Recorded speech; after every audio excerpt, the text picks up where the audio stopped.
अरे बेटा के पापा, अरे बेटा के पापा, कुंजड़वा हथि गे माई, गलिए गलिए जोगा बेचहत गे माँ।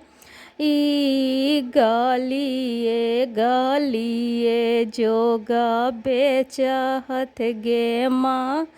ई बेटी के पापा, अरे बेटी के पापा, सरविसिया हथि गे माई, कुरसी बैठले जोग कीना हथ गे माई, कुरसी बैठले जोग कीनहत गे माई।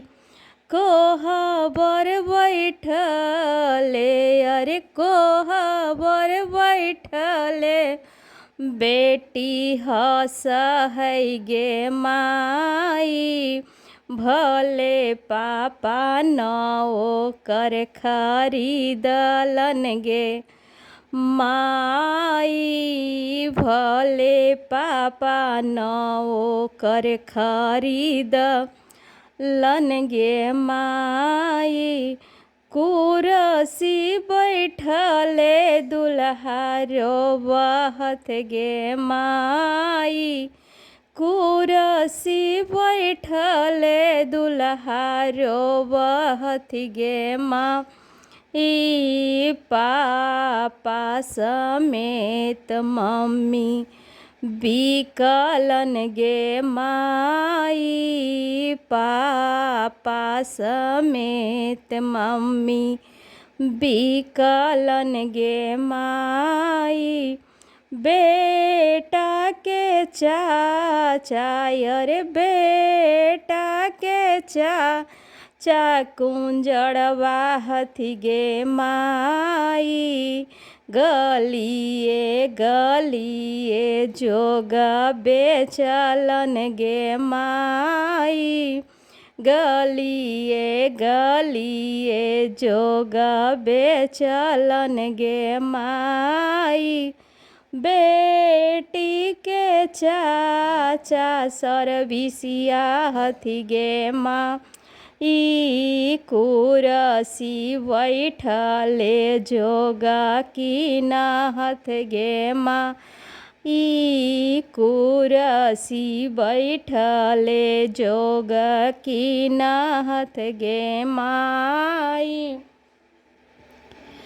कोहबर बैठले बेटी हँसहत गे माई, भले चाचा नौ कर खरीदलन गे माँ, ई भले चाचा नौ कर खरीदलन गे माई, कुरसी बैठले, अरे कुरसी बैठले दुल्हा रोबहत गे माँ, ई चाचा समेत चाची बिकलन गे माई, चाची समेत चाचा बिकलन गे माई।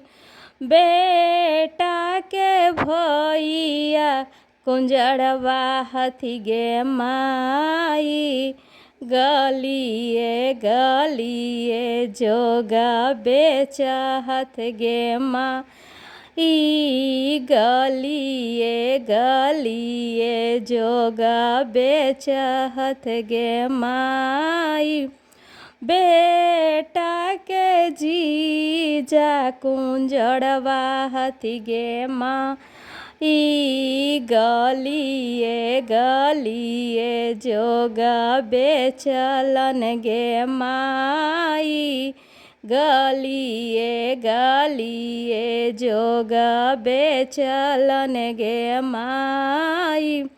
बेटा बेटी के भैया, अरे बेटी के भैया सरबिसिया हथि गे माई कुरसी बैठले जोगा की नहत गे माई बेटी के जीजा यार बेटी के जीजा सरबिसिया हथि गे माई कुरसी बैठले जोगा की नहत गे माई कुरसी बैठले जोगा की नहत गे माई कोहबर बैठले बेटी हँस है गे माई